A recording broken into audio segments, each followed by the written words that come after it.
Hello guys, samahan niyo ako mag-deliver ngayon. Nandito nga pala ako sa Paseo de Santa Rosa para pick upin yung unang booking natin mga idol.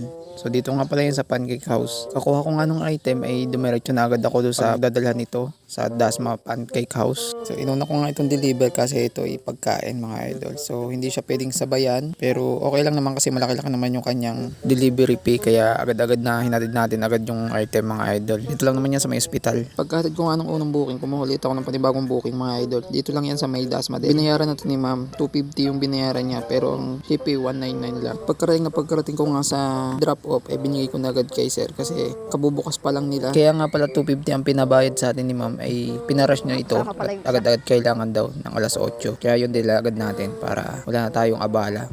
Next booking naman natin mga idol. Pick up ko to sa may Dasma Bayan.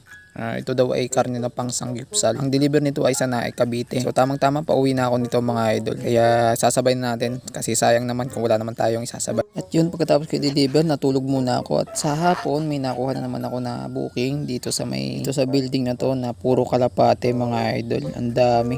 Siguro ito mga kalapating ito yung mga pinapangkarera mga idol. Nagulat nga ako, muntik nang malaglag yung vitamins. Kala ko kasi bukas. Ayan, sa pagkatapos ko picturean mga idol, pumunta na tayo sa second booking. Dito yan sa may General Trias. Gown naman yung ating kukunin. So nag-iisip ako dito kasi wala akong box. At ito yung problema ng walang box guys. Yan. Mag-iisip ka talaga kung paano pagkakasyahin yung item. So sa awa naman ng Panginoon nagkasya.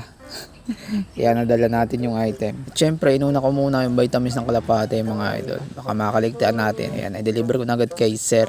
Shout out. Sobra-sobra yung binigay sa atin mga lods. Ayan, tinanong ko pa si sir kung okay na to. Okay. Sir, okay na po to, sir.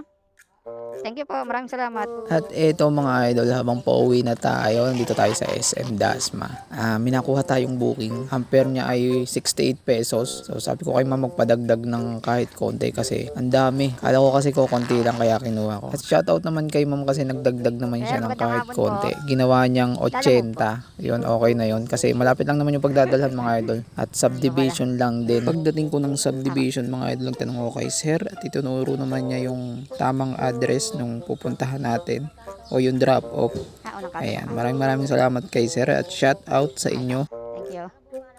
Thank you. Bago kami maghiwalay ni sir ay may pabiro siyang tanong sa akin mga idol. Paano ko daw si Team Atienza. Ito na nga mga idol, hindi naman siya kahirapang hanapin yung drop off natin. So bungad lang siya ng gate. So, medyo iikot ka lang na konti.